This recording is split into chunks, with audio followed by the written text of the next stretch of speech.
Buenas tardes, en este punto vamos a arrancar una nueva edición del foro de Radio Coruña Cadena SER en el ciclo que en las últimas semanas estamos dedicando a la reconstrucción ante la pandemia del coronavirus. Hoy, bajo este título, A Coruña, ejemplo de resiliencia empresarial. Queremos acercarnos a las iniciativas de empresas punteras en la comarca de A Coruña que están sobrellevando el impacto económico de una crisis sanitaria y que se preparan también para la salida, porque lo creamos o no, en algún momento vamos a salir de la situación en la que nos encontramos. Vamos a estar en emisión desde aquí, desde el restaurante Árbore da Beira, da Coruña, a través de Radio Coruña, de Radio Ferrol y de Radio Nordés, las emisoras de la cadena SER de la fachada atlántica de la provincia de A Coruña, emisión en la antena hasta las 8 menos 20 de la tarde, pero el foro de Radio Coruña va a continuar y lo va a hacer con la emisión en streaming, a través de la aplicación móvil de la cadena SER, a través de nuestro canal de YouTube y a través también de nuestra página web radiocoruna.com. Así que nos ponemos en marcha y vamos a saludar antes de nada a la alcaldesa de A Coruña, a Inés Rey. Inés, ¿qué tal? Buenas tardes. Hola, muy buenas tardes, Marcos. Y gracias por acompañarnos en este foro. Gracias a vosotros. Siempre es un placer participar en el foro de la cadena SER, en los distintos que habéis hecho. Y aunque en un formato pues más reducido, casi más familiar, pues esto parece una charla entre amigos, ¿no? Lejos de aquellos foros repletos de gente a los que yo espero y deseo que volvamos pronto, pues hacerlo aquí además en un marco incomparable con toda la ciudad pues a nuestros pies, por así decirlo, desde este mirador es un lujo. Desde luego. La verdad es que queremos agradecer precisamente también a Luis Beira, el responsable del restaurante Árbore da Beira, que sea nuestro anfitrión, que nos acompañe y que nos haya puesto todas las facilidades del mundo para sacar adelante este foro. Decía resiliencia empresarial, el ejemplo de A Coruña, los ejemplos que vamos a escuchar de empresas punteras en nuestra comarca. En este sentido entiendo que la colaboración entre el sector público y el sector privado en una situación tan límite como la que estamos sufriendo desde el pasado mes de marzo es una de las claves para salir de esta situación de la mejor manera posible. Es una colaboración fundamental y necesaria, no solo en una época como la que estamos viviendo, sino que esto tiene sus antecedentes. A Coruña es una ciudad que tiene un tejido empresarial muy potente, donde tenemos grandes empresas que, a pesar de su crecimiento internacional, siguen vinculadas a la ciudad de A Coruña, tienen aquí su sede y fruto de esa colaboración público-privada se ha podido mantener todo ese tejido empresarial, esa generación de riqueza, esa generación de empleo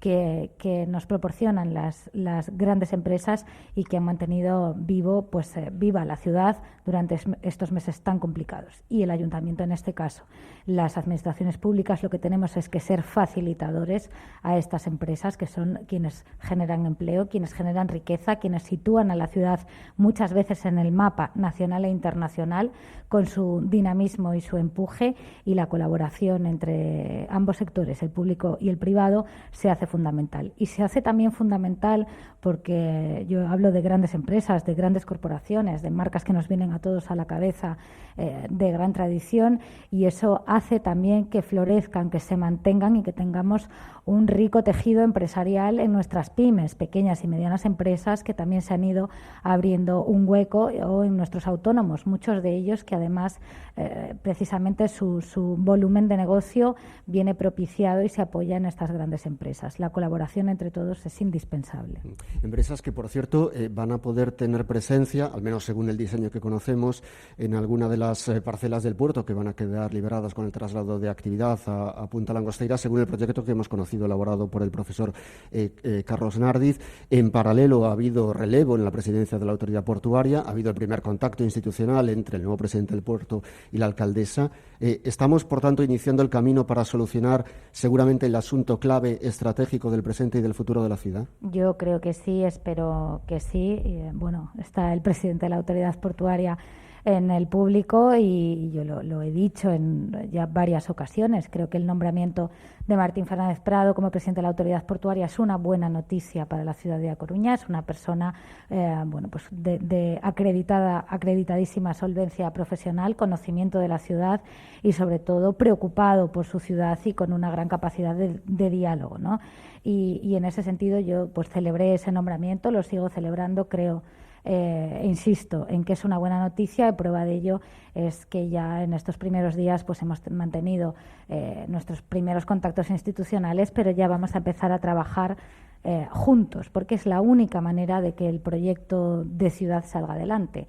Las administraciones públicas tenemos la obligación, porque es una obligación, de sentarnos, de empezar a hablar, de buscar en qué puntos estamos de acuerdo, también ver en cuáles discrepamos y, partiendo del acuerdo, ir solucionando poco a poco las discrepancias que tenemos, porque no se trata de algo puntual o a corto plazo, se trata del, yo creo que el último gran desarrollo urbanístico en la ciudad de A Coruña, en el que va a trascender a quienes estamos ahora momentáneamente en las instituciones, y por lo tanto tenemos que hacerlo con una visión de ciudad, con una visión mucho más global, con una visión de futuro, porque quien venga después de nosotros tiene que continuar con ese proyecto, que lo verán o lo disfrutarán, yo ya no sé si mis hijos o mis nietos tal vez.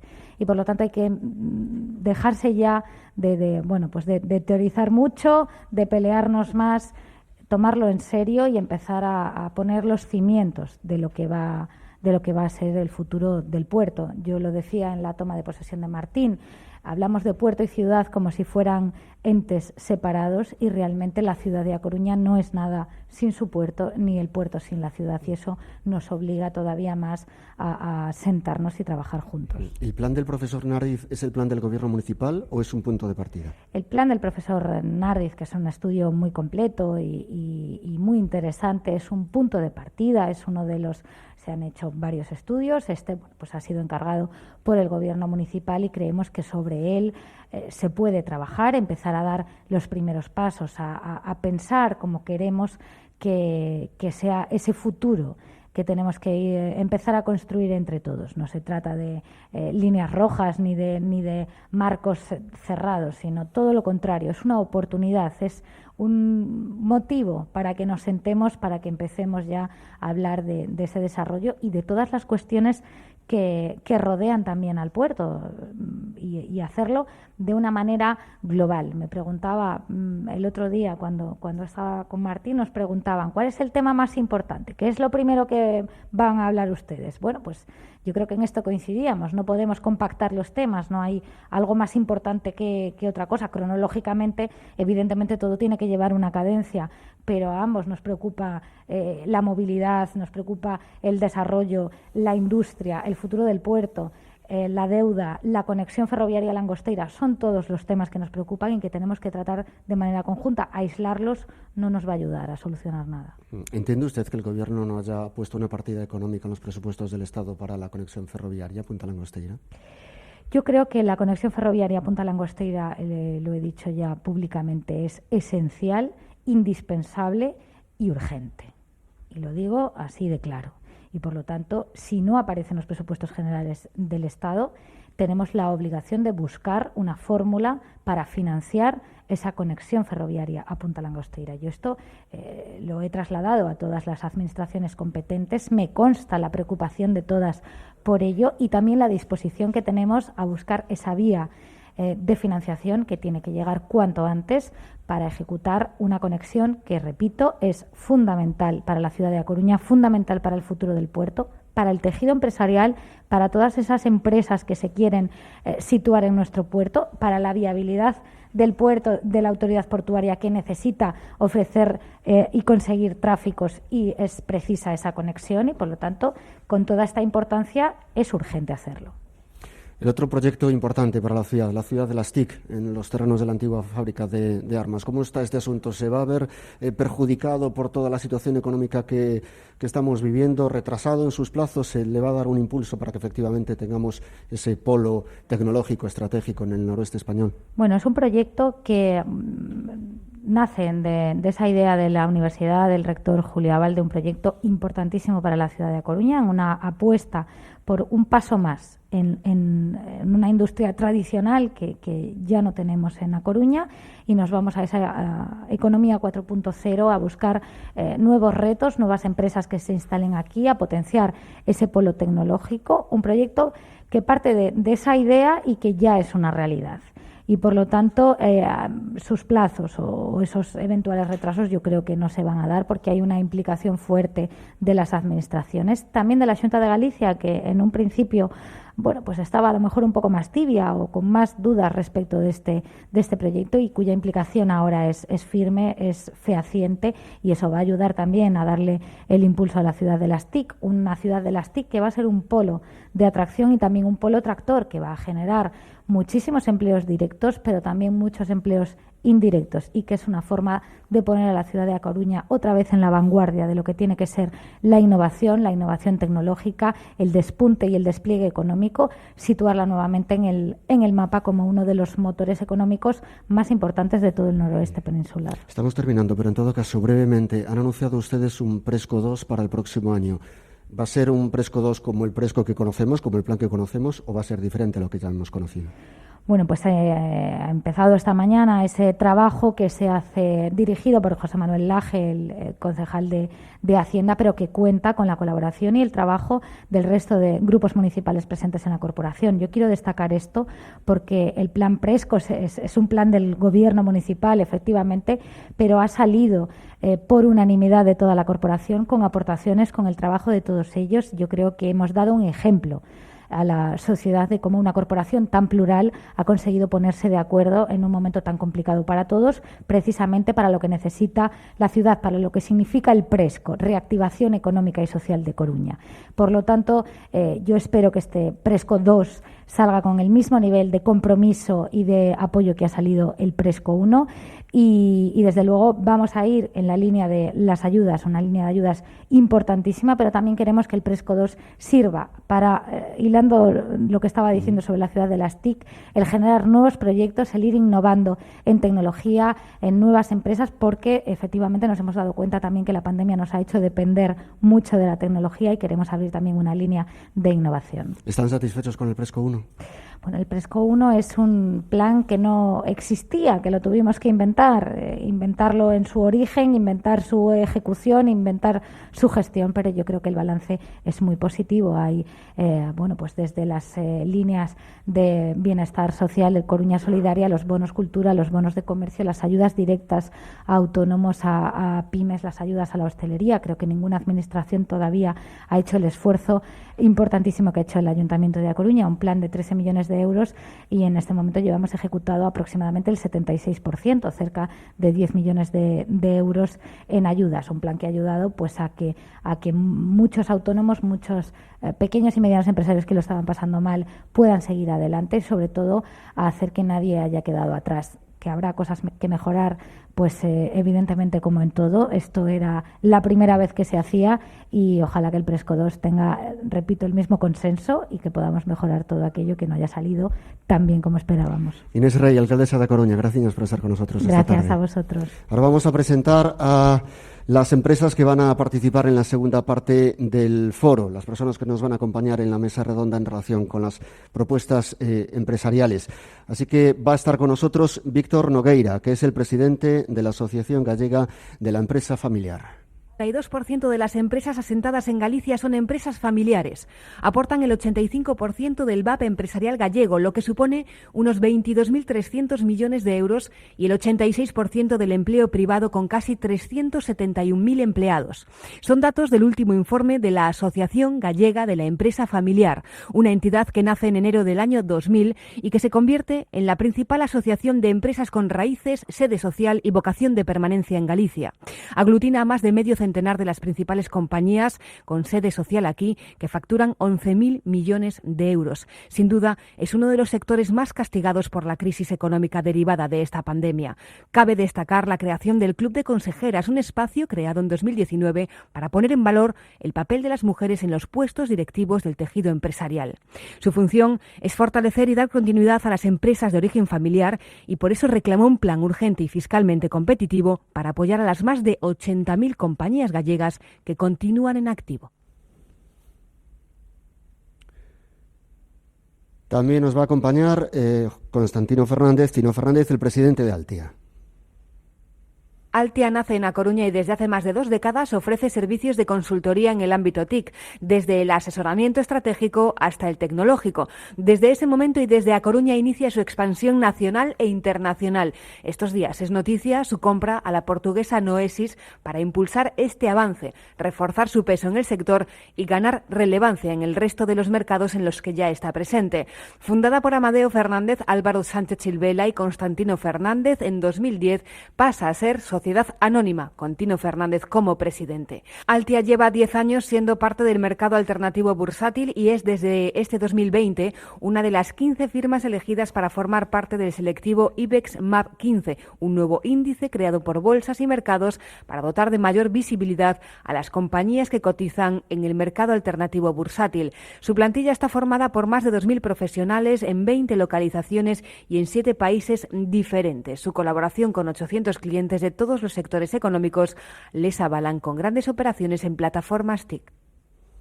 Nos acompañará además María Caeiro, consejera delegada del Grupo Caeiro.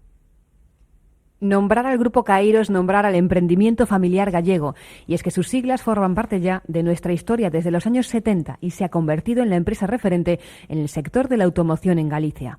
Como hitos principales está el concesionario Renault en A Coruña en el 97, el Dacia para la provincia o la apertura en Carballo. Al frente está María Caeiro, mujer emprendedora desde la cuna que ha sabido conjugar profesionalidad, tradición, innovación y vocación para hacer de este negocio, que inició primero su abuelo y luego su padre, más que una empresa de coches. Renault Caeiro se ha convertido en un agente de dinamización social y económico permanente en la ciudad. En el mes de enero, Caeiro asumió una nueva ampliación al hacerse cargo de la marca de lujo Infiniti. Actualmente tiene 139 empleados, llegaron a ser 160 y ha recibido un premio a la responsabilidad social corporativa.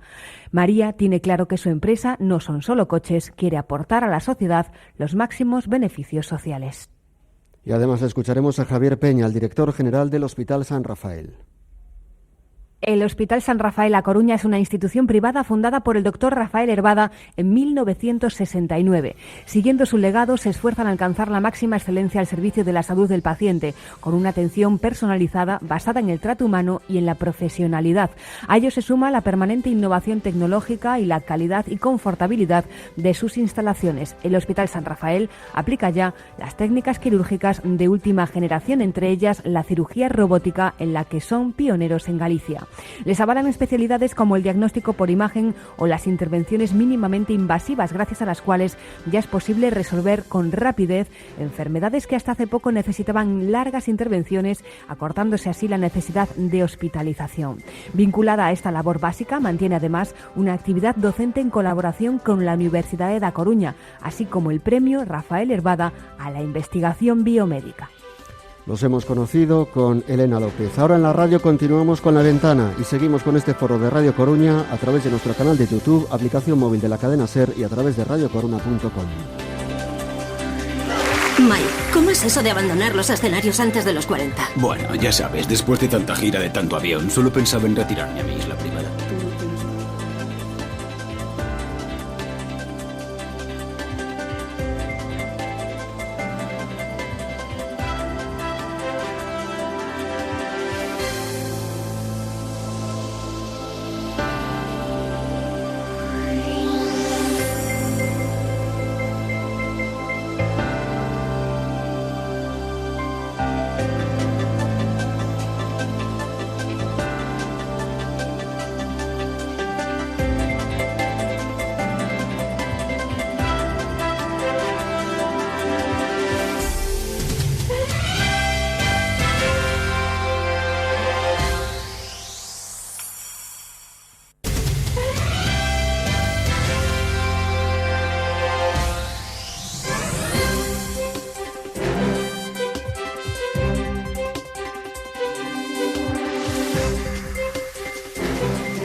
Pues buenas tardes a todos y a todas y gracias por estar aquí, por seguir. Tomamos el testigo en este foro de Radio Coruña Cadena SER. Gracias a las personas que se han acercado a este restaurante Árbore da Beira, que está de enhorabuena porque seguimos manteniendo su estrella Michelin en A Coruña, y gracias también a todos los que nos siguen a través de dispositivos móviles. Queremos agradecer especialmente al Concello de A Coruña el apoyo a este acto. Con el deseo de ser útiles, seguimos en Radio Coruña Cadena SER con nuestros foros, en este caso los dedicados a la reconstrucción en estos tiempos de COVID. Y hoy vamos a hablar de actores fundamentales a nivel económico, cuando tenemos una crisis sanitaria fundamental que también ha afectado a nuestra economía. Queremos hablar de las empresas y queremos mirar hacia adelante y hablar de resiliencia, de la capacidad que tenemos todos para superar una situación adversa y de las ideas que tenemos para intentar llegar a un futuro mejor. Hay que decir que el escenario es muy duro, muy difícil. El Fondo Monetario Internacional dice que el PIB español puede bajar hasta el 12,8% este año y Galicia ha perdido 2.000 empresas en los últimos 12 meses, según la Asociación Gallega de Empresa Familiar. Pero el victimismo no sirve en este caso. Una situación muy grave que tiene que solucionarse precisamente con el esfuerzo entre todos y con la acción de las administraciones públicas es lo que tenemos que enfrentar. Esta no es la primera tragedia, ni la primera epidemia, ni la primera guerra, ni la primera crisis que vive la humanidad. En realidad va a haber más y han habido muchas otras. Y siempre el ser humano ha sabido superarse, rehacerse, reinventarse e intentar mirar hacia el futuro. Y en esta ocasión tenemos que hacer exactamente lo mismo. Para eso tenemos que buscar elementos para saber cuál es nuestro punto de partida y con lo que contamos precisamente para salir adelante. Desde Radio Coruña Cadena SER ponemos a disposición de la sociedad un instrumento más. En este caso hemos hecho un estudio en colaboración con KPMG que habla precisamente de la visión que tienen parte de las empresas gallegas en relación con esta situación. Concretamente hemos hablado con 130 empresarios de grandes, medianas, pequeñas y microempresas también, de menos de 10 trabajadores, a la altura del 1 al 26 de junio de este año, momento verdaderamente clave para saber exactamente cómo estábamos saliendo de la primera oleada de la pandemia. Y ese estudio va a ser la base de esta segunda parte del foro de reconstrucción que queremos llevar para adelante.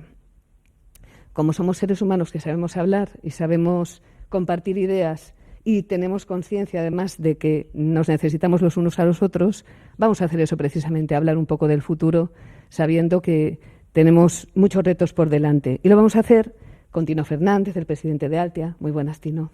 Muy buenas tardes. Con Víctor Nogueira, que es el presidente de la Asociación Gallega de Empresa Familiar. Hola, buenas tardes. Que además es presidente del Grupo Nogar, y hay que añadir a los vídeos que hemos visto y a lo que nos ha contado nuestra compañera Elena López, que Nogar es una multinacional fundada en Marín en 1942 por Ceferino Nogueira y que opera, además en el puerto de A Coruña, en prácticamente todos los puertos gallegos, en puertos de Portugal, de Brasil y de Perú.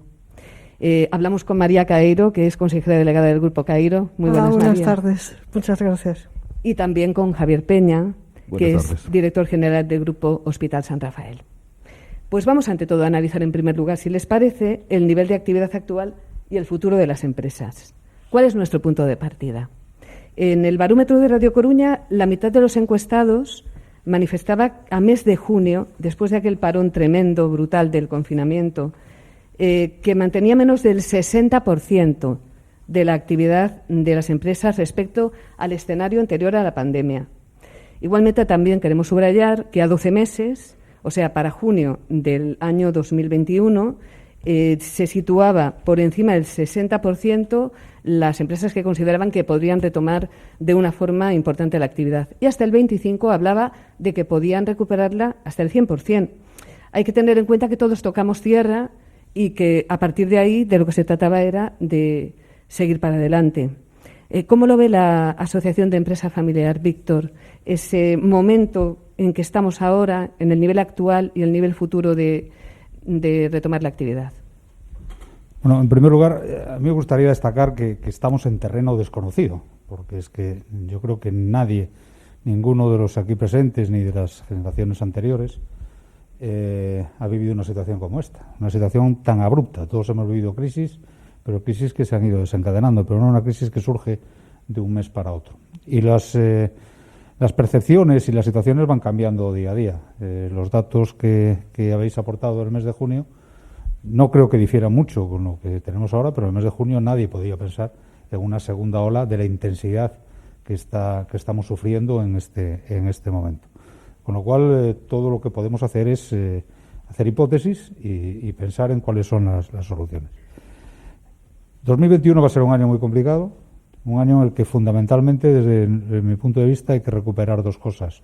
Uno, la confianza como factor fundamental para reactivación de la economía y de los sectores que se han visto más afectados, porque otra de las características de esta crisis es la enorme diferencia entre sectores. Ha habido sectores enormemente afectados, nos podrá hablar de lo que ha sido el impacto en el sector de la automoción, y otros, por ejemplo, tenemos el caso de una empresa como Altia, en que seguramente pues no podía prever cómo se ha estado moviendo, nadie lo podía prever, pero que ha tenido un impacto absolutamente diferente. Por lo tanto, los sectores más afectados, hablamos de restauración, hablamos de hostelería, hablamos de algún tipo de sectores de consumo, la clave va a ser la confianza. Y el tercer punto, o el segundo punto, desde nuestro punto de vista, va a ser proteger la solvencia de las empresas. Se ha hecho bien en general, con excepciones, en cuanto a proteger la tesorería, pero ahora se trata de rescatar las empresas que antes de la crisis, antes de la pandemia, eran solventes, tenían futuro y estaban funcionando, y que ahora se pueden ver muy afectadas y que tienen un punto de partida complicado. Bueno, el punto de partida es el que estamos, indudablemente, con sectores muy afectados y muy tocados, y otros sectores que han evolucionado muy bien. Va a depender de nosotros y va a depender de las administraciones en cuanto a las medidas que se han tomado, y yo creo que también por las medidas que falta por tomar, que son muchas. Ese dato del menos del 60% de la actividad que se vivía en el mes de junio, ¿qué transacción tendría ahora mismo, según lo que puede saber la Asociación de Empresa Familiar? Es muy complicado, pero yo es que he oído impresiones de todo tipo, ¿no? Desde sectores como que hablan que en la restauración se van a cerrar en España 20.000 establecimientos y no van a volver a abrir. Y bueno, eso es un punto de partida y un punto de referencia. Yo creo que el 21 no se va a recuperar la actividad, ni mucho menos. O sea, creo que los datos hoy serían peores de los que se dieron en junio. Y realmente, si hay, tirando de la bola de cristal y queriendo ser un poco gurú por no esquivar la pregunta, realmente recuperación de la actividad a niveles prepandemia segundo semestre del 22, pero incluso con previsiones como las que el otro día le escuché a un importantísimo empresario turístico de los grandes de España, que decía que el nivel de vuelos, por ejemplo, como dato, prepandemia se recuperaría en el 2024. Es decir, hay opiniones de todo tipo, pero yo creo que hoy por hoy todos los analistas tienen claro de que el objetivo de recuperar el nivel de actividad global o recuperar el PIB perdido a lo largo del 2021 es inalcanzable, y que el objetivo sería en segundo semestre del 22, y todo dependiendo de la situación sanitaria, claro, de cómo evoluciona. Quizás estamos en un cambio de paradigma, en otra forma de vivir que tenemos que inventar. Por alusiones, Tino Fernández, ¿cuál es el caso de Altia concretamente, de su sector? Porque realmente ha sido uno de los que quizás menos han vivido el impacto de la crisis. Sí, así es. Yo creo que una característica, decía muy bien Víctor, de esta crisis, una de ellas, pero desde luego es la desigualdad de impacto, ¿no? La diferencia de impacto por sectores. Realmente, pues, cada sector es diferente, y nosotros también lo hemos sufrido en ese sentido, pero nosotros somos una empresa de servicios tecnológicos que trabajamos con muchos sectores, casi con todos. Entonces, nuestros clientes hoteleros, tenemos un área solo dirigida a tecnología para el mundo hotelero, pues han sufrido muchísimo. Nuestros clientes fabricantes de coches, trabajamos para 4 fabricantes de automóviles y a industria auxiliar del automóvil, también han sufrido muchísimo. En otros sectores, pues eso no pasa. En banca no pasa, en administraciones públicas no pasa, en telecomunicaciones no pasa, etcétera. O sea, es muy desigual. Pero luego el propio sector como sector, que además, yo supongo que saldrá después la ciudad de las TIC. Yo soy vicepresidente del Cluster TIC, que el Cluster TIC creo que también tiene un papel muy importante, el Cluster TIC de Galicia. El Cluster TIC de Galicia, que está apoyando muy intensamente, y yo formo parte de la sociedad que vamos a hacer el primer edificio, porque es una sociedad donde estamos 10 empresas, que vamos a hacer ese primer edificio que se acaba de adjudicar en digamos, para la ciudad de las TIC. Vamos a hablar de ello.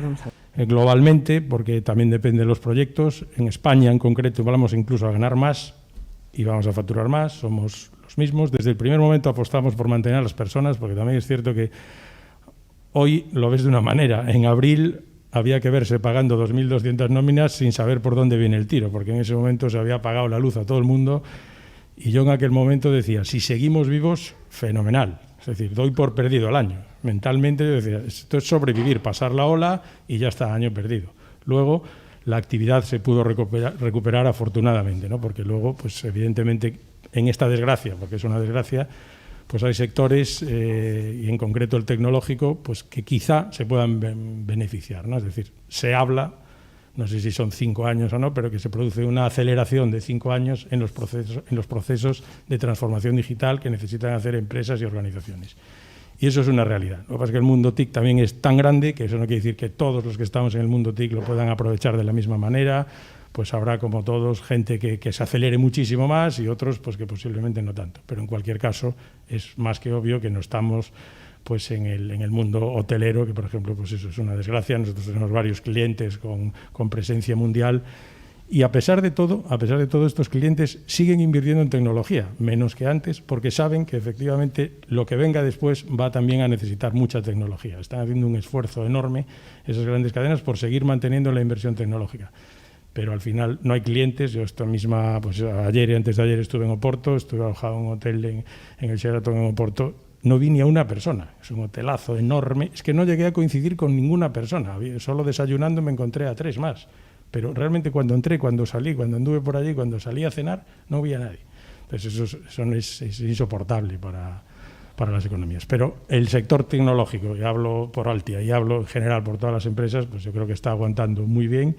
Creo que ha sido muy importante para el mantenimiento de la actividad, porque hablamos siempre de los sanitarios, pero evidentemente pues, han tenido que trabajar mucho pues, el sector financiero, el propio sector de las telecomunicaciones, el sector tecnológico. Y las perspectivas, pues yo estoy con Víctor, que desde luego el 21 no va a ser igual. Digo esto ya en general, ¿no? Yo creo que aquí la clave es la vacuna. Yo soy optimista siempre en la vida.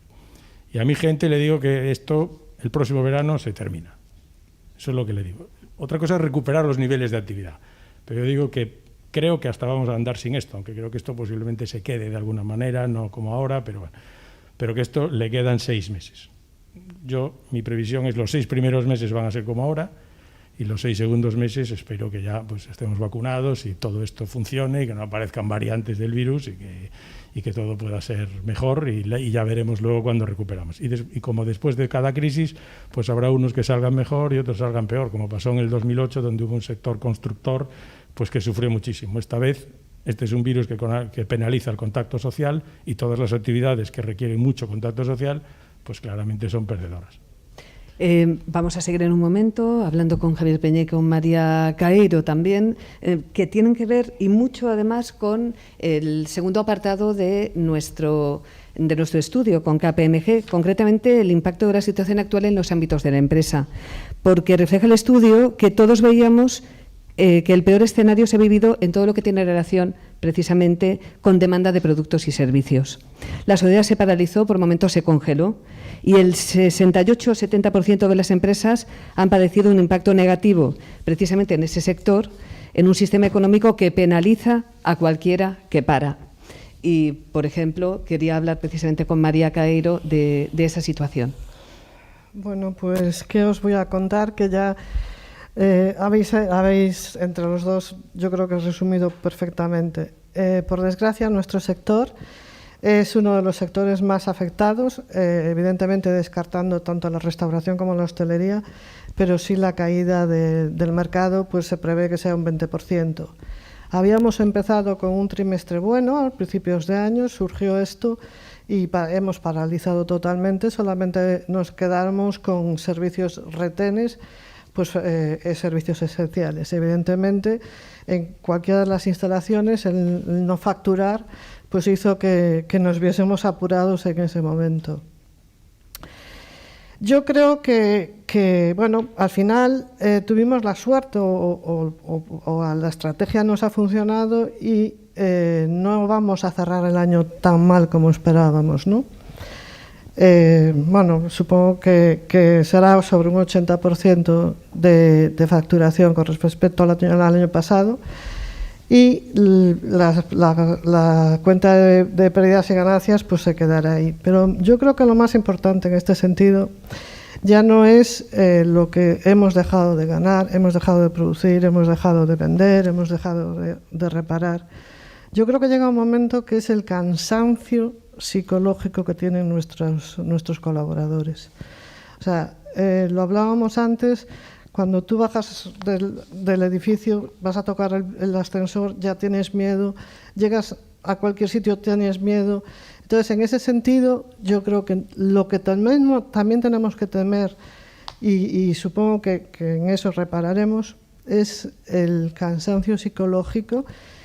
Y ojalá, lo que dice Tino, que en el verano del 2021, cuando todo esto pase, las ganas de hacer vida normal, las ganas de hacer compra normal, las ganas de decir la típica expresión de solo se vive un día, pues yo creo que hay que tirar para adelante y bueno, yo creo que saldremos.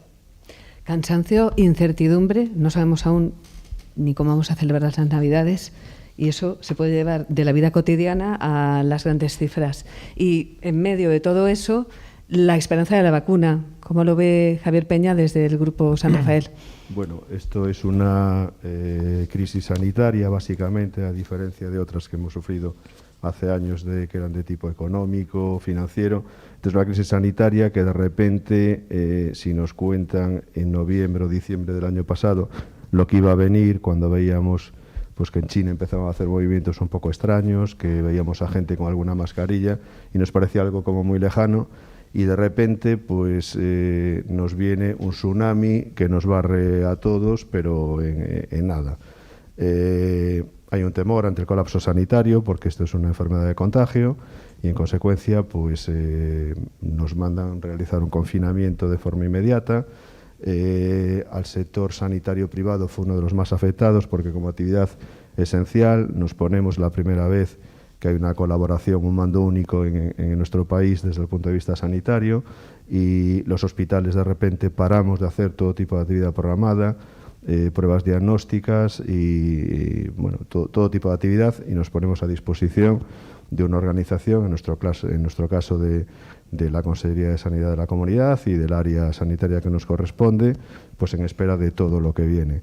Esa primera ola fue durísima. Nosotros como actividad esencial, el sector sanitario privado, no se pudo acoger a ningún tipo de ERTE, paramos la actividad, tuvimos que sufrir los costes de mantenimiento y con una preocupación lógica de proteger primero a nuestros pacientes y proteger a todo nuestro personal sanitario. Ello nos obligó a todos, yo tengo datos de la Asociación de Sanidad Privada de España, donde aproximadamente se redujo la actividad en torno a un 87% en 2 meses, es decir, que hubo un parón total. Tuvimos que hacer todos los centros, prácticamente el 89% de centros a nivel nacional, tuvo que contratar personal, básicamente para suplir bajas COVID, bajas de personal de riesgo que teníamos y tener nuestras plantillas alerta. Esto se unió a nivel de impacto económico, me refiero, a un incremento de costes de aprovisionamiento brutal. Las mascarillas famosas estas que cuestan, o que llegaron a costar €1, esto costaba 5 céntimos, es decir, se sufrió un incremento de un 1.400 y pico %, y sobre todo el temor a que venía una enfermedad desconocida que no sabíamos el alcance que podía tener. Yo creo que a nivel del planeta no hay ninguna persona viva que recuerde una situación de este tipo. La famosa gripe esa mal llamada española en 1918, pues ya casi no queda gente viva que lo recuerde.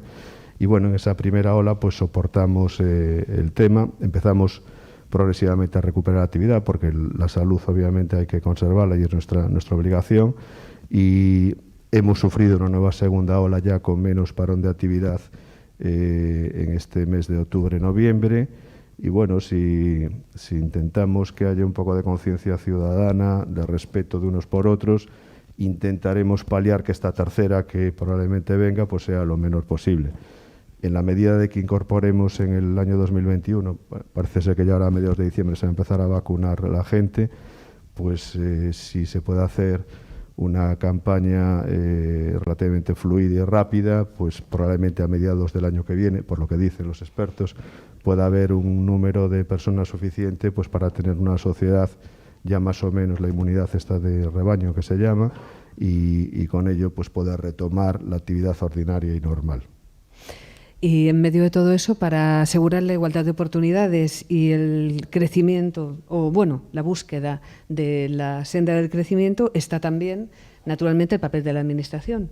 Si les parece, vamos a hablar precisamente de eso y concretamente de lo que opinan las empresas gallegas en este sentido. La mitad habla de la necesidad de que la Administración tome medidas en el ámbito tributario y el 43% que se pongan en marcha planes de reindustrialización y acciones para aumentar la liquidez. Y en relación con eso, hay también planes en marcha muy importantes, fondos europeos que van a traer verdaderamente una cascada de dinero si se saben detectar y si se saben además utilizar, y proyectos muy interesantes, por ejemplo, en el área de A Coruña. Ante todo, en esos 3 puntos concretamente, liquidez, tema tributario y tema de acciones concretas. ¿Podrían, de forma muy breve, señalar cuál es su visión? Víctor Nogueira. Sí, bueno, algunos de los datos que has comentado, como apuntabas, era de una encuesta de junio, ¿no? Es decir, en junio teníamos todavía un problema de liquidez, los préstamos ICO no estaban llegando bien y se estaban retrasando en muchos casos de una forma muy preocupante. El problema de liquidez debido a la segunda ola puede existir todavía, pero ese problema de liquidez ahora se ha transformado en un problema de solvencia. Teóricamente, por ejemplo, los préstamos ICO hay que empezar a devolverlos en marzo. Teóricamente van a vencer los ERTES y tenemos el problema de muchas empresas que aún con el vencimiento de los ERTES pues no serán capaces de recuperar el 100% del nivel de empleo. Teóricamente también la moratoria de la situación de concursos de acreedores también se va a terminar. Por lo tanto, lo que tenemos que abordar ahora es un problema de solvencia. Y ahí yo creo que en España se ha hecho poco.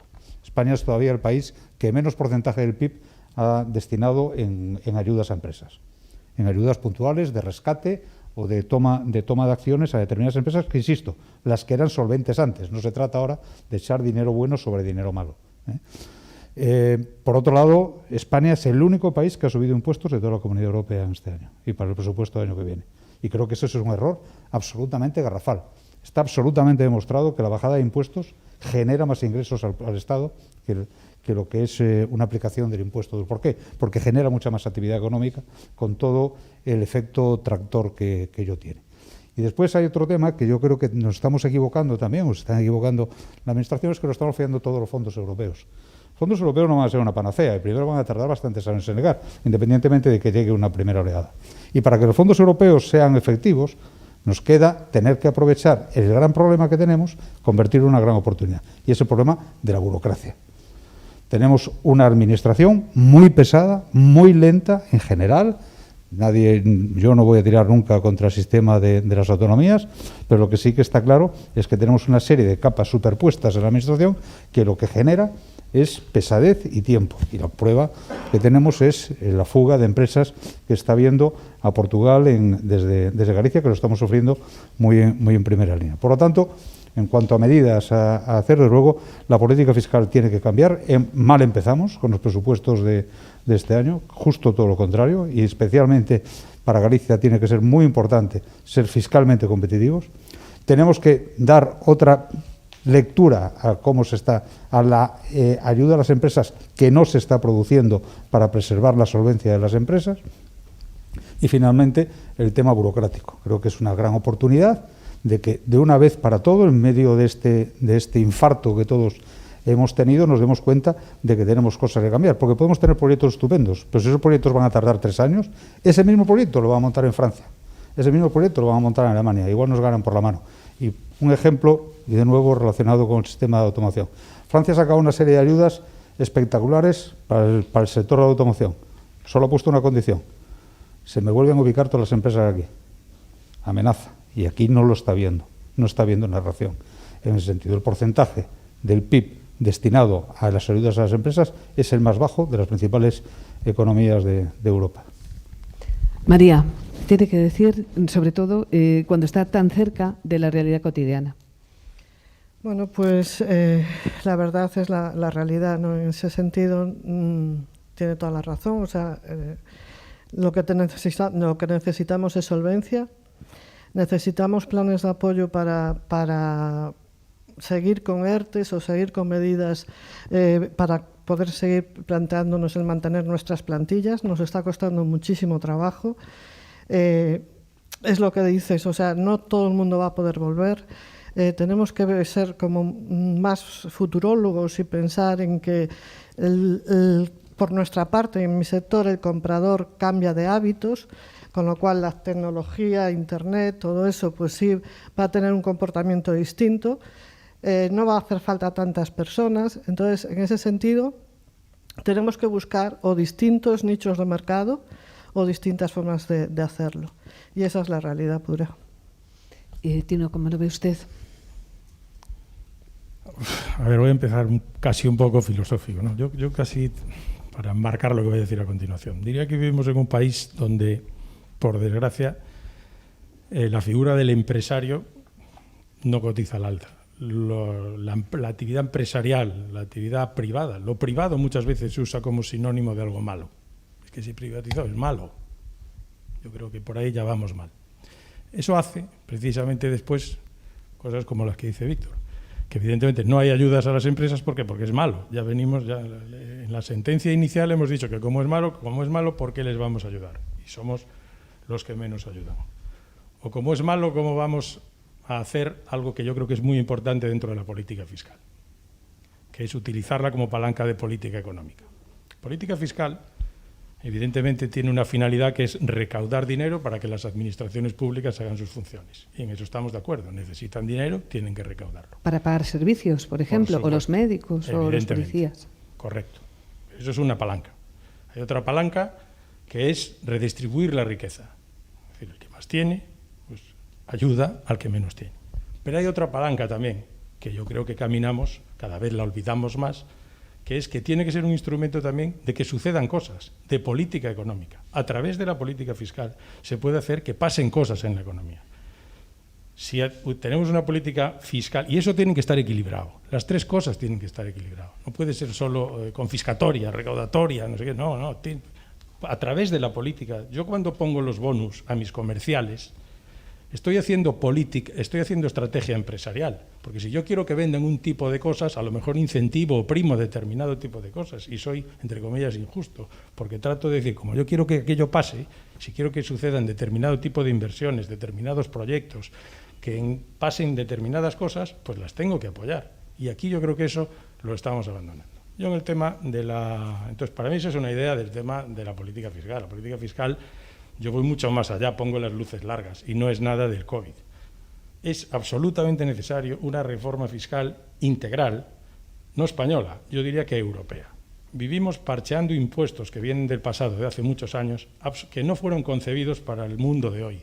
Estamos en el siglo XXI de movimiento de capitales, donde se teletrabaja. Yo trabajo desde La Coruña, desde Alicante, para Estados Unidos. Tengo unidades trabajando para mí desde Brasil. El mundo funciona así, sobre todo la economía del conocimiento.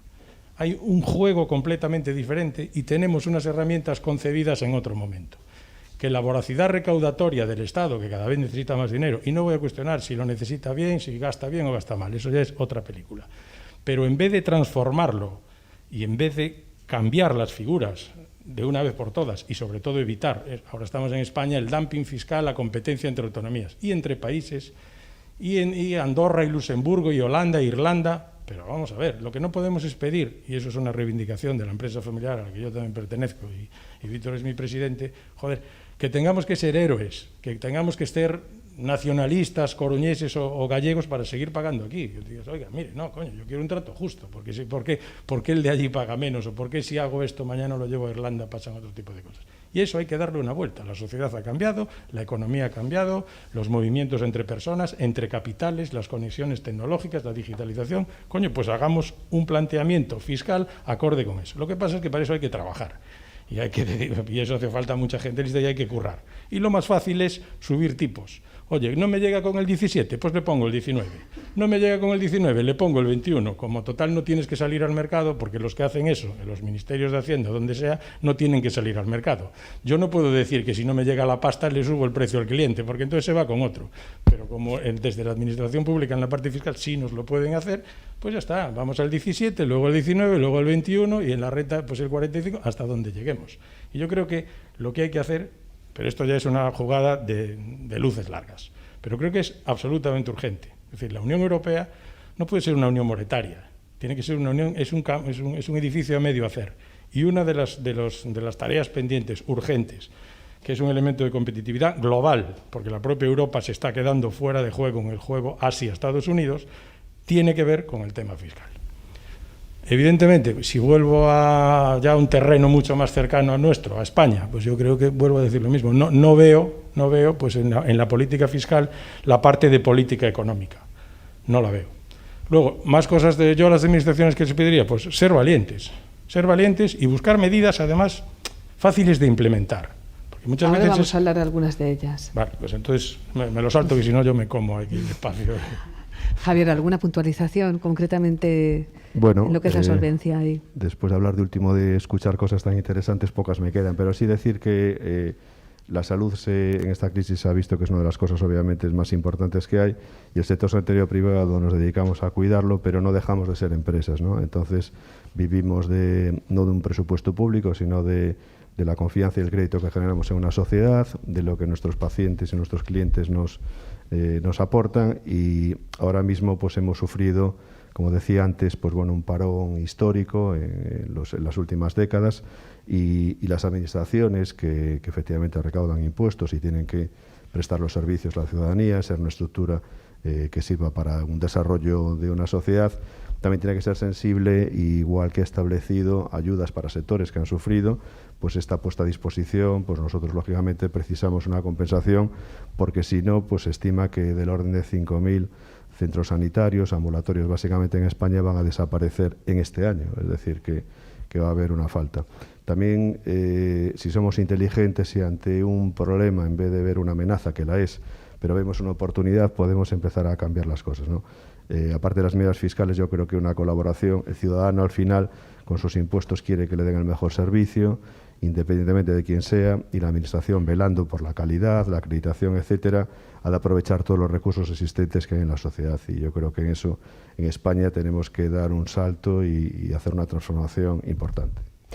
En A Coruña, concretamente, cuando se habla de acciones de las administraciones, tenemos un proyecto ilusionante e impresionante, que además es noticia precisamente durante estos días, que es la renovación de la fachada marítima, para la cual vamos a necesitar muchos recursos y además mucha fortaleza y también mucho consenso.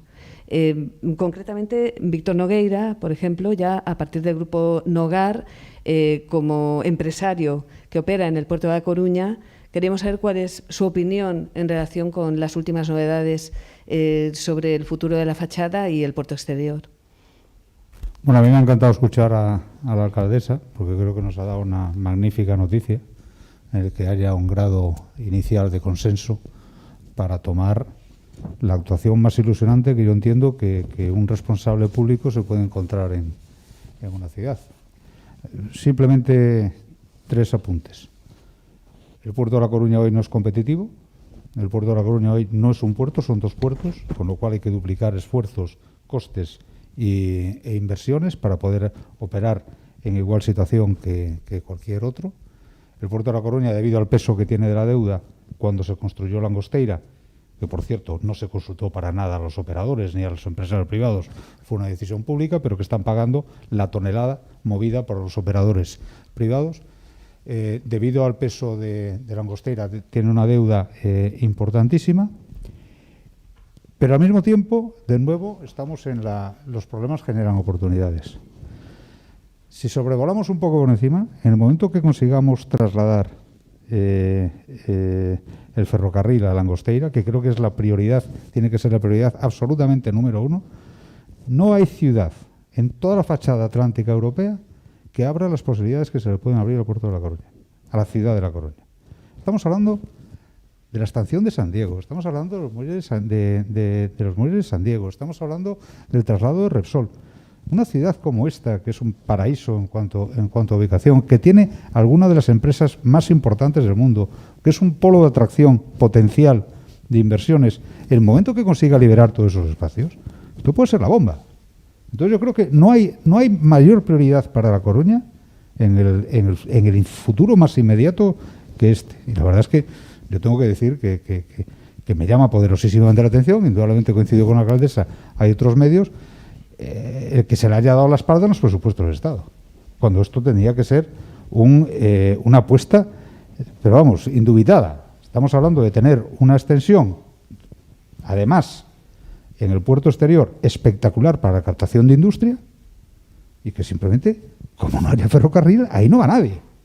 Pero no va nadie, o sea, porque es que es absolutamente imprescindible la conexión y la intermodalidad.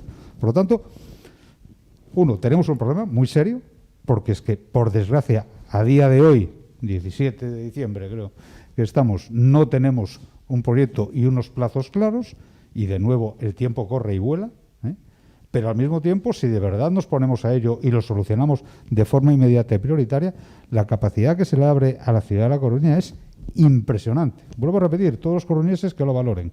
La cantidad de espacio, el mejor espacio de La Coruña, liberado para pensar en el proyecto que diga el urbanista, o el proyecto que diga el alcalde, o el proyecto que diga el político correspondiente, o el proyecto que diga la ciudad de La Coruña.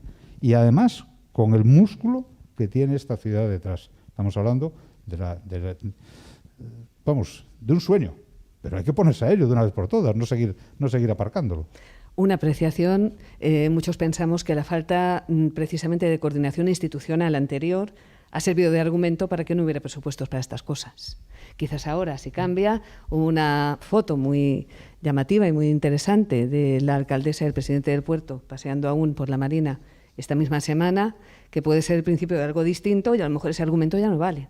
Sin duda, pero quiero recalcar que la decisión no está solo en la alcaldesa y el presidente del puerto. No, desde luego. Hay otras administraciones que no están ubicadas en Galicia que tienen que dar el paso adelante y manifestarse. Claro, estamos hablando de ADIF, estamos hablando de Puerto del Estado, estamos hablando del Ministerio de Fomento. Yo, desde luego, como gallego, me siento maltratado por el corredor ferroviario del Mediterráneo, y para el corredor del norte no hemos oído ni toser, vamos.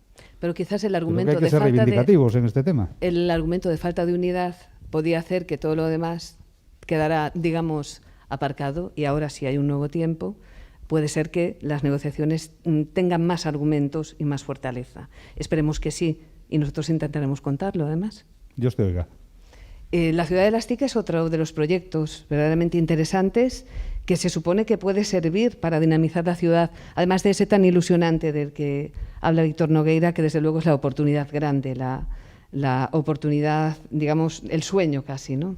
Sí, así es, hombre. Yo soy vivo de esto y soy un enamorado de la capacidad de generación de riqueza y de transformación de la vida y de las empresas a través de la innovación tecnológica, ¿no? Yo además no solo la veo como un sector que trabaja para otro sector, es decir, puede ser un sector finalista en sí mismo, que a veces esto en las políticas públicas no está claro, ¿no? Hay como las dos visiones. Hay unos que solo nos ven como auxiliares de los otros sectores, pero realmente eso es una vía, pero hay la otra, es decir, hay negocios que son puramente digitales. O sea, Booking, el motor de reservas de hoteles, es un grandísimo operador en el sector de colocar habitaciones de hoteles y no tiene ningún hotel, ¿no? Bueno, pues ¿por qué no puede haber empresas de ese tipo que vengan aquí, que residan aquí, etcétera? El Ciudad de las TIC a mí me parece un proyecto interesantísimo, primero porque soy coruñés, y porque soy tecnológico, porque me parece que es una muy buena ubicación, y estoy muy contento de que mis compañeros del Cluster TIC, que al final es de toda Galicia, pues se hayan involucrado de esta manera, y esta sea una de las apuestas, o quizá la más importante que tenemos ahora entre manos. Pero esto es un proyecto que está empezando, es decir, no estamos en el final, estamos en el principio, y que además no lo tenemos que ver como un tema inmobiliario de espacios físicos, etcétera. Es decir, esto sería tanto como decir, oye, pues no sé, mañana un abogado dice, ya tengo despacho, alquilado una oficina, ya, pero para que esto tenga éxito faltan muchas más cosas. Es decir, hace falta un plan de atracción de empresas, hace falta una acción comercial, hace falta contenidos, moverse con las multinacionales o empresas o spin-offs de otro tipo de proyectos o emprendedores. Es decir, hay que tener una línea, ¿no?, de qué tipo de empresas y de inversiones vamos a buscar. Simplemente poner suelo, metros cuadrados en buenas condiciones, etcétera, no es suficiente, porque nunca eso es suficiente. Yo siempre digo que soy muy de los refranes, pero hay uno que es una mentira, eso de el buen paño en el arca se vende. Yo siempre digo, eso es la mayor mentira de tal. Como no salgas tú a vender, aquí en el arca no se vende nada. Entonces, aunque tengamos un buen arca, que seguro que lo va a ser, y estoy convencido que lo va a ser, necesitamos todo un plan de acompañamiento y de captación y de agresividad, porque hay más ciudades de las TIC, que aunque no se llamen así, hay otros polos.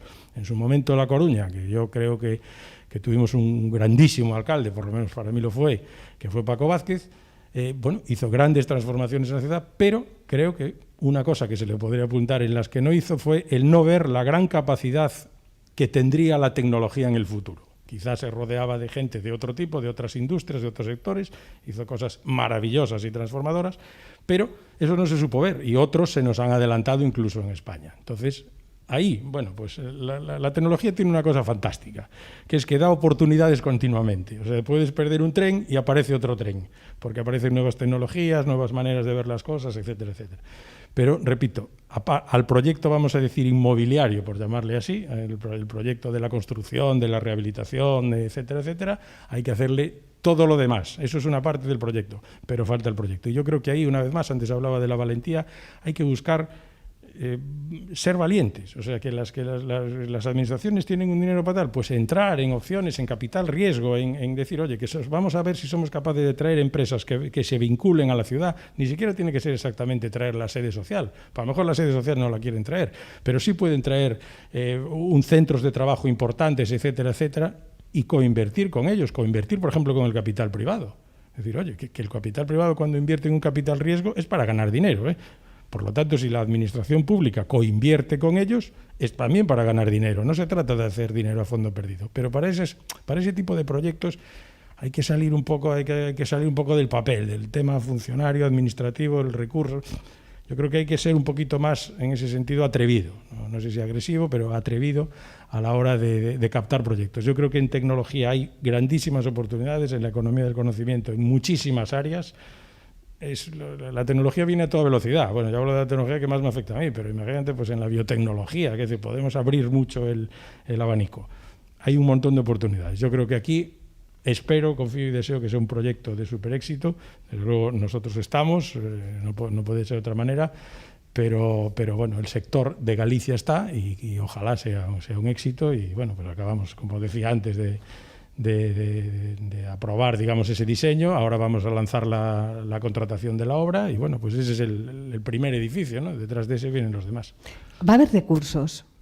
¿Perdón? Recursos suficientes, recursos reales, compromiso real de Xunta, de Estado, sabemos que el Ayuntamiento ha apoyado y mucho a la universidad. Ha habido un primer dinero que ha venido precisamente para este proyecto. Yo antes hablaba de que hay una sociedad nosotros es una sociedad sin ánimo de lucro, está también la universidad, es decir, simplemente somos el instrumento necesario para que eso se pueda vehiculizar a través de una sociedad privada, que es la que lo tiene que hacer, ¿no?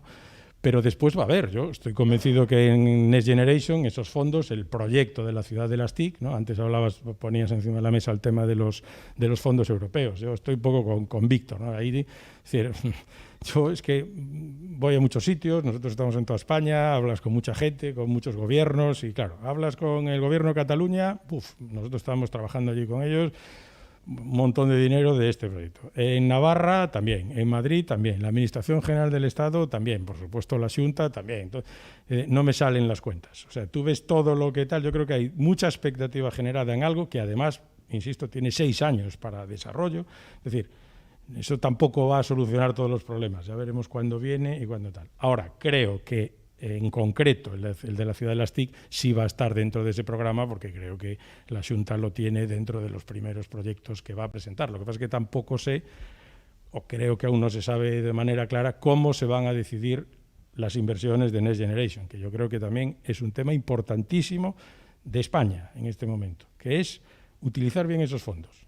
Porque eso es la gran oportunidad, el invertirlos bien, el que realmente los utilicemos para transformar el país, para reinventar y no para venir a tapar problemas del pasado, tapar agujeros. Es decir, es clave, es un caudal de dinero que nos van a dar a los países, a unos más, a otros menos en función de sus características. Pero el utilizarlos bien es lo que nos puede hacer despegar. Creo que es muy importante que se tengan en cuenta criterios empresariales y verdaderamente criterios de inversión. Y no es por quitarle tema a lo político, pero una vez más tiene que ser mixto. Si acaban siendo solo decisiones políticas, pues no lo sé. Alguna duda me genera, la verdad. Javier Peña, ¿cómo se ve el tema de los fondos europeos desde el punto de vista de empresas sanitarias? Bueno, este terrible año 2020 yo creo que si somos inteligentes tenemos que reconducir un poco cómo veníamos haciendo las cosas, ¿no? Había una inercia de décadas en la atención sanitaria y bueno, pues se ha demostrado que el contacto humano con estos pacientes es fundamental, pero que hay cosas nuevas que se pueden hacer. La telemedicina, la consulta telefónica ha funcionado, tenemos que crear y reorganizar nuestras organizaciones sanitarias y sobre todo tenemos que colaborar. Ahora en este momento, como decía Tino al principio, pues bueno, la digitalización de todo se ha adelantado en el tiempo, pues lo que se iba a hacer en 4 o 5 años, pues de repente nos ha caído, ¿no? Aquí en la ciudad de La Coruña tenemos un tesoro que debemos de saber aprovechar si estos fondos europeos se pueden canalizar un poco por lo que marcabais en el esquema del acto del Polo de Desarrollo de Sanidad. Tenemos un hospital público de referencia nacional, tenemos un sector privado que en pocas ciudades de España, para el volumen de población que tenemos, lo hay. Tenemos un foco importante que es el universitario, con una potente ingeniería informática.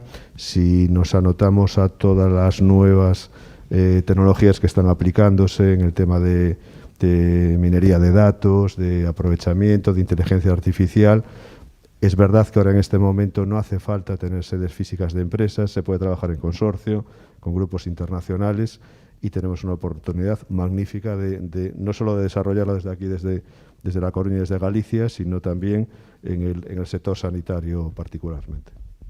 Y María Cairo, ¿puede una empresa de la dimensión de Cairo precisamente beneficiarse y cómo de esos fondos europeos? Porque hay muchas líneas abiertas y en el futuro se puede hablar del hidrógeno, se puede hablar de coche eléctrico, claro, ya que es ya presente, ¿no? Para nosotros es lo más importante. Bueno, dentro de los Next Generation hay un plan de choque de movilidad sostenible y segura en el que nosotros reivindicamos, pero de una forma ya y de un despliegue urgente de cargadores. O sea, ahora mismo los fabricantes dejan de fabricar coches diésel, la normativa ha cambiado, los coches van a subir por culpa de que no pueden contaminar lo que están contaminando. Entonces, el futuro está en coche híbrido enchufable y eléctrico. Problema, hay cantidad de gente que está muy mentalizada en estas medidas y en cambio no tienen una forma fácil de llegar a su trabajo y cargar, o de llegar a la Torre de Hércules y cargar. Y aprovecho que está aquí la alcaldesa para pedirle por favor otra vez que se acuerde de que necesitamos cargadores eléctricos para los coches. En ese sentido es donde nos podremos beneficiar, evidentemente. Tenemos otros temas en cartera. En poco tiempo ya, el tema laboral, por ejemplo, con la incidencia que ha tenido esta pandemia de la COVID en cuanto a las plantillas de las empresas. Se hablaba en este informe de que casi la mitad de las empresas ha tomado medidas de flexibilización de jornada de trabajo, un 29% realizó ERTES, reducciones de jornada por fuerza mayor. Un 43% de los encuestados actualmente tenía plantilla, más o menos en el momento en que se produjo esa encuesta, mantenía mínimamente la plantilla, pero el 26% afirmaba que se había reducido. Y en un año eran más optimistas las empresas. Queremos saber brevemente cómo ven la situación a nivel laboral. Estamos hablando de una situación desconocida. No ha sido tan brusca la caída que indudablemente la reacción no va a ser igual. En las empresas familiares, en la crisis del año 2008-2014, crearon empleo neto, mientras que el resto de de las empresas se destruyó empleo. Es decir, las empresas familiares se destacan por una enorme capacidad de resistencia. Es decir, a un empresario familiar le cuesta muchísimo despedir.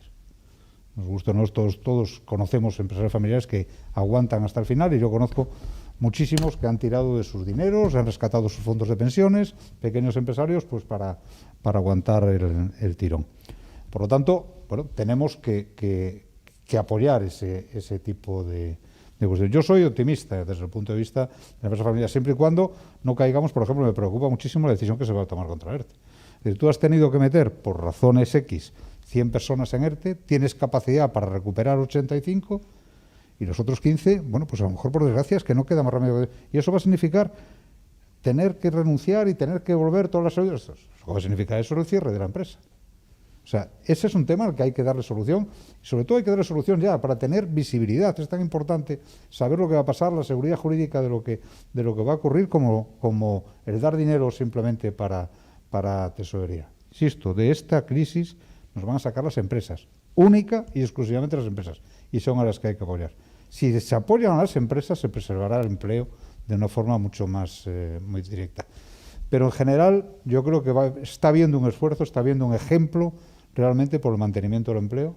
Todas las empresas que yo conozco han considerado como prioritario el mantenimiento, primero de la salud y después de la actividad laboral, lógicamente dentro de los límites que pueden. Por desgracia, en algunos casos ha habido que hacer algún sacrificio. Eso tiene que ver también, suponemos, y si les parece, con esta reflexión podríamos terminar con, digamos, el mantenimiento de las expectativas, ¿no? Intentar verdaderamente mantener el pulmón, digamos, para poder seguir coexistiendo y existiendo después de toda esta crisis. ¿Cómo lo ven? Bueno, yo, las empresas sanitarias que hemos sobrevivido y seguimos manteniendo nuestra actividad, como decía, todas hemos incrementado el nivel de empleo.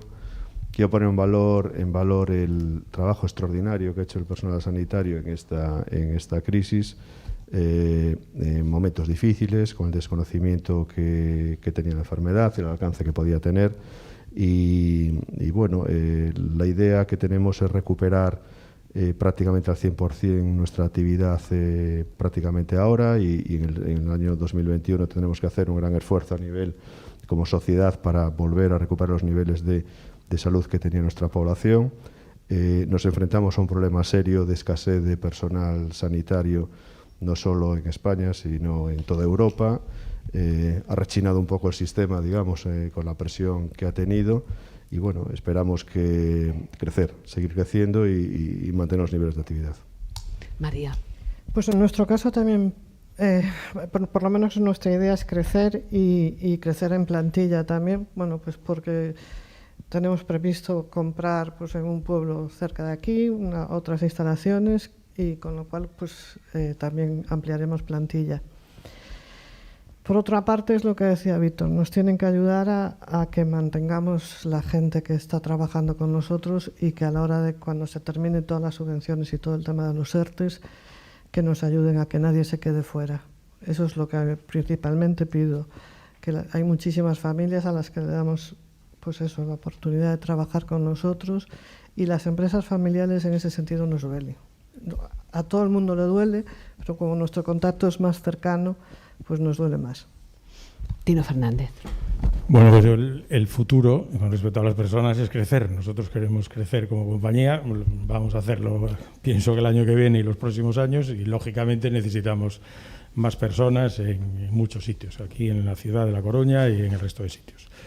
Estoy muy de acuerdo y quiero resaltar esa idea. Yo creo que la empresa familiar y la empresa en general protege mucho al trabajador. Yo, desde luego, porque nosotros, yo antes daba unas cifras globales del año, pero hubo un momento duro que separaron proyectos y la primera decisión fue: aquí no se va a ir nadie, vamos a repartir lo que tenemos.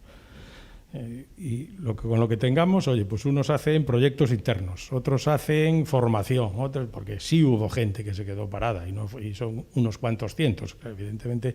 En porcentaje puede parecer bajo, pero es mucha gente que no sabes qué hacer con ellos. Y yo creo que eso en general, bueno, pues desde luego yo conozco a muchas empresas que lo han hecho también, decir esto, por eso yo decía, oye, pues si no ganamos nada este año, pues no ganamos nada.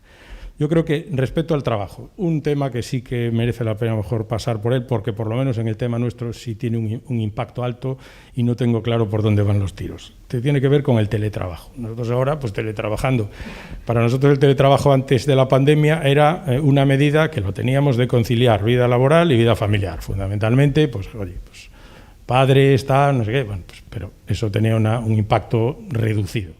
De repente, 2.000 tíos, porque bueno, prácticamente todos, es decir, no todos fueron a teletrabajo, no todos pueden ir a teletrabajo, depende de los servicios, todos teletrabajando. Pero eso genera temas que hay que solucionar para el futuro.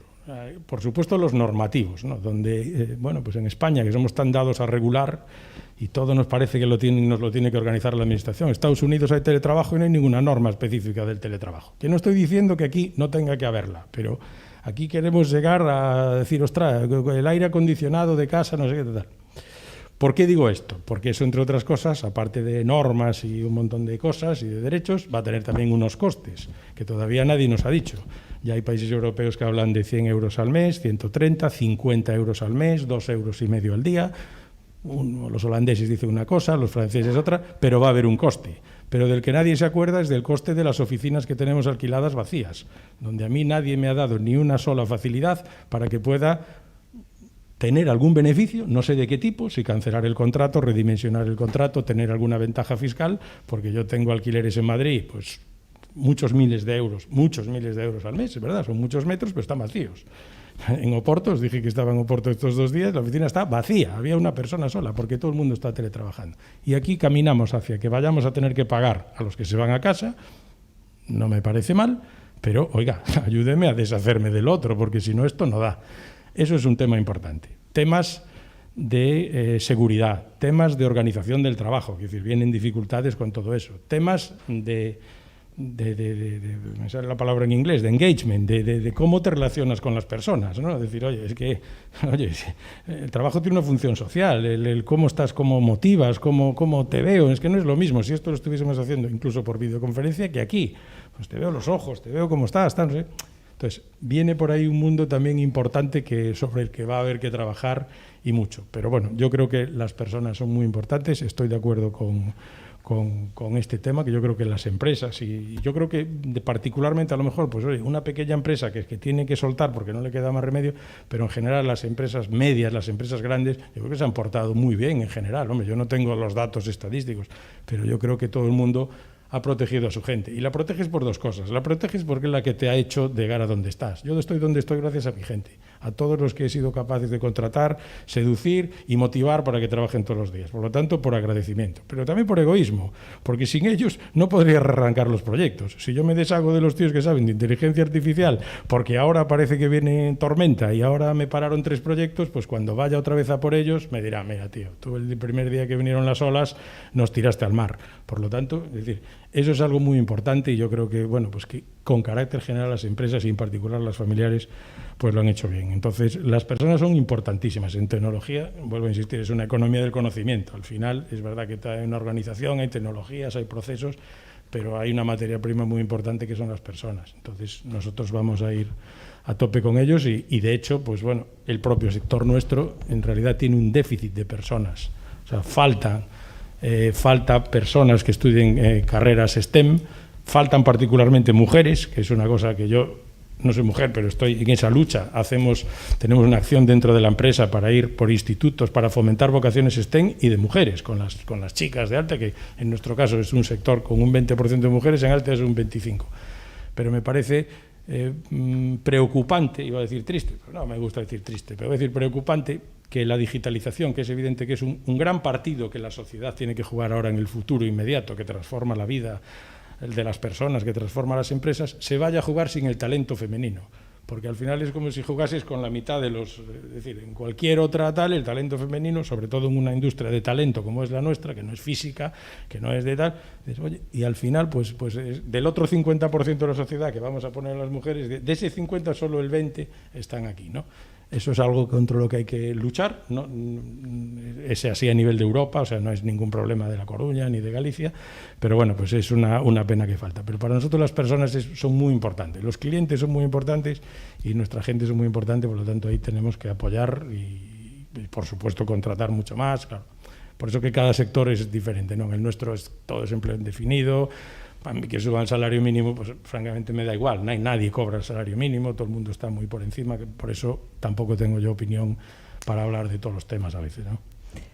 Pues muchísimas gracias por haber estado con nosotros. Vamos, si les parece, en un minuto a nuestras conclusiones. En primer lugar, decir que vamos a ir diferente, porque verdaderamente esto sí que nos va a cambiar la vida y, por tanto, va a haber diferentes modelos de negocio. Ya lo hemos visto a lo largo de toda esta conversación. Que A Coruña tiene un reto, como bien decía Víctor Nogueira, un reto muy importante que además puede ser tremendamente positivo para el futuro y que va a ser una carrera de relevos para otras generaciones incluso, que partimos de consenso y eso es la grandísima noticia ahora mismo de la que todos estamos contentos y sabemos que eso va a ser el motor de todo lo demás.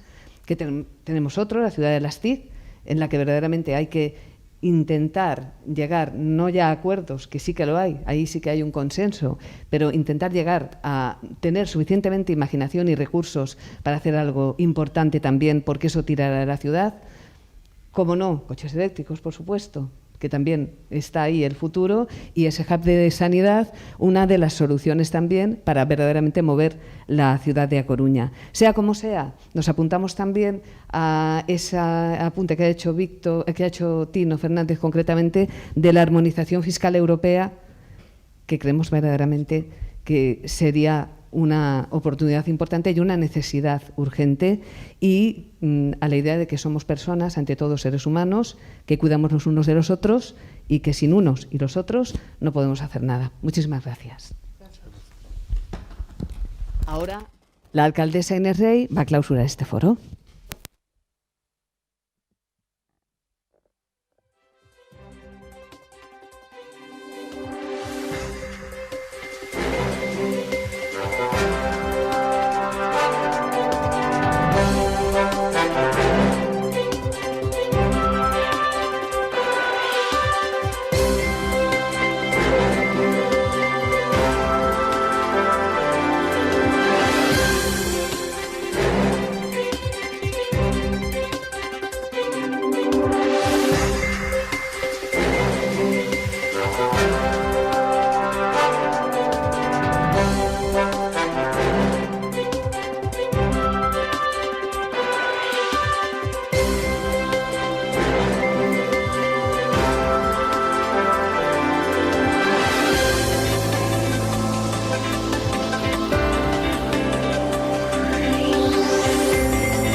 Bueno, pues tras escuchar las interesantes aportaciones de todos los representantes de algunas de las empresas más destacadas de nuestra área de influencia, del área de influencia de A Coruña, vamos a proceder a la clausura de esta edición del Foro de Radio Coruña Cadena SER, que lleva como título A Coruña, ejemplo de resiliencia empresarial. Abríamos el foro a las 7:20 de esta tarde con la alcaldesa de A Coruña. Vamos a cerrar el foro, la edición de esta tarde del Foro de Radio Coruña, de nuevo con Inés Rey, para proceder, como decimos, a la clausura oficial de esta edición del Foro. Gracias a todos por su presencia. Pues como siempre, un placer haber podido participar en este foro y sobre todo más el escuchar a 4 representantes de nuestro tejido empresarial, de las empresas más importantes que tenemos en A Coruña. Siempre es un gusto escuchar sus ideas, sus quejas, sus inquietudes, sus preocupaciones desde la administración pública y el pensar e idear nuevas fórmulas para solucionar los problemas que nos vienen, los que nos han llegado nuevos con esta situación que hemos pasado este año tan difícil y tan complicado. Y como decía en mi entrevista al principio del foro, más necesaria que nunca esa colaboración público-privada para salir juntos de esto y trazar soluciones comunes, soluciones conjuntas a problemas globales, pero problemas que en este caso y en una ciudad como la nuestra siempre tienen detrás nombres y apellidos, los de los empresarios y empresarias en este caso que hoy nos acompañan, pero también la de todos aquellos autónomos pymes que trabajan con ellos y sus trabajadores y trabajadoras. Y por lo tanto, ellos son ciudad y la ciudad tiene que estar también con ellos. Muchas gracias por darme la oportunidad de iniciarlo y de clausurarlo, y un placer, como siempre, estar con vosotros. Gracias, alcaldesa. Damos por clausurado el foro. Gracias a todos y feliz Navidad.